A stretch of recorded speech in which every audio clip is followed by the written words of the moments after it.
Hello students, how are you? I hope you will okay. Today topic is ruling the countryside. This topic related to chapter 1 and chapter 2. So today teach about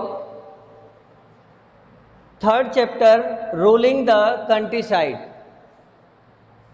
अब तक आपने भारत में किस तरह से east India company का आगमन हुआ, उन्होंने किस तरह से हमारे देश में व्यापार करना प्रारंभ किया, इससे आगे जो आपने सेकेंड चैप्टर में पढ़ा था कि द वार ऑफ बक्सर और वार ऑफ प्लासी और बक्सर के युद्ध के बारे में जो 1700 यानी 1757 एंड 1764 में ये युद्ध हुए थे, और इसके बाद जस्ट 1765 में 12 अगस्त 1765 में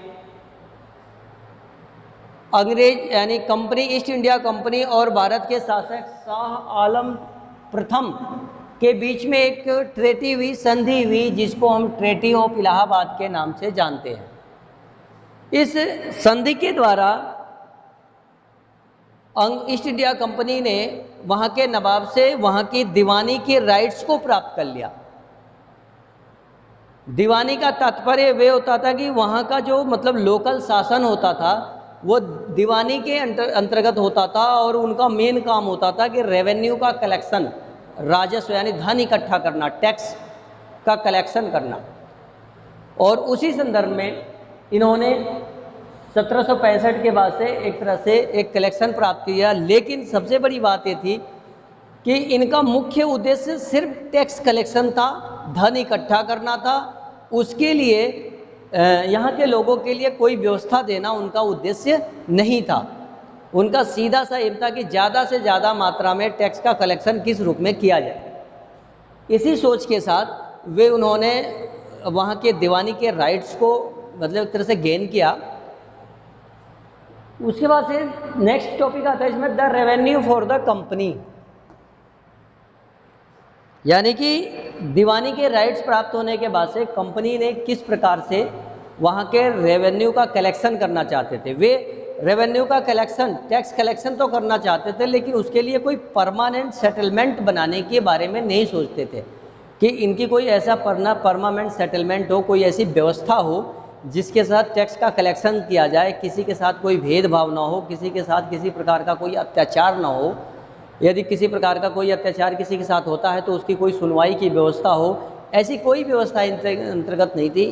इनका मेन उद्देश्य यही था कि किसी न किसी रूप से ज़्यादा मात्रा में धन इकट्ठा किया जाए, और उसके रूप में जो भारत के अंतर्गत जो मतलब गोल्ड होते थे, सिल्वर होते थे, इन सभी मेटल्स को, इन सभी धातुओं को ये लेकर और अपने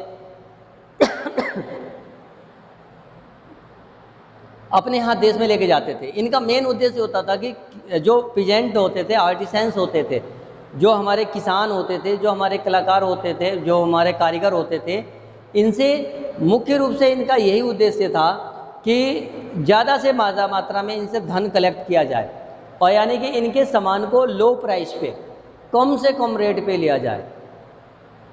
ये मतलब उस बात पे दबाव बनाते थे, अपने द्वारा निर्धारित रेट पे इनसे धन लेते थे, जो भी वस्तुओं को लेते थे, और लेने के बाद से यह ब्रिटेन में जाकर उसको महंगे से महंगे रेट में बेचते थे। इनके बहुत ज़्यादा लाभ होता था। इन सारी परिस्थितियों को देखने के बाद से बाद में ईस्ट इंडिया कंपनी को भी लगा कि भाई इसके लिए ये मामला ऐसा होता जा रहा है कि इस पर किसी प्रकार का कोई कंट्रोल नहीं, नियंत्रण नहीं। इसके लिए बार बार मीटिंग हुई, और इस बाद में दो मीटिंग के बाद में यह मतलब रिजल्ट आया, यह आवश्यकता महसूस की गई, the need of improve agriculture.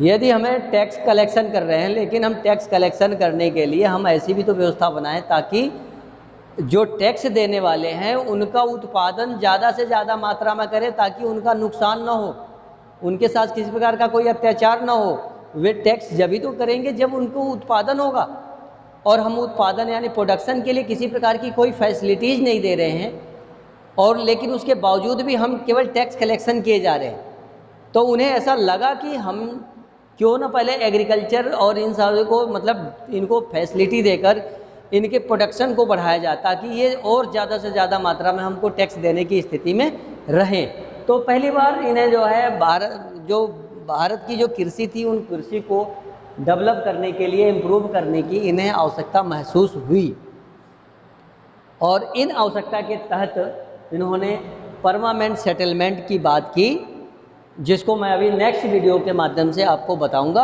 अभी सिर्फ फिलहाल आपका आज के टॉपिक में, इस 3rd चैप्टर में मेन इंट्रोडक्शन के रूप में यही था कि किस तरह से ईस्ट इंडिया कंपनी ने जो भारत के शासक थे उससे दीवानी को गेन किया। उसके बाद से नेक्स्ट आपका रेवेन्यू का मतलब किस प्रकार से उन्होंने रेवेन्यू का कलेक्शन किया, और उन्हें एक तरह से इस रेवेन्यू कलेक्शन के लिए परमानेंट सेटलमेंट के बारे में सोचना, और एक तरह से इनको आवश्यकता किस प्रकार से महसूस हुई, इसके बारे में आपने इस वीडियो के माध्यम से जाना। आज सिर्फ इतना ही। Thank you.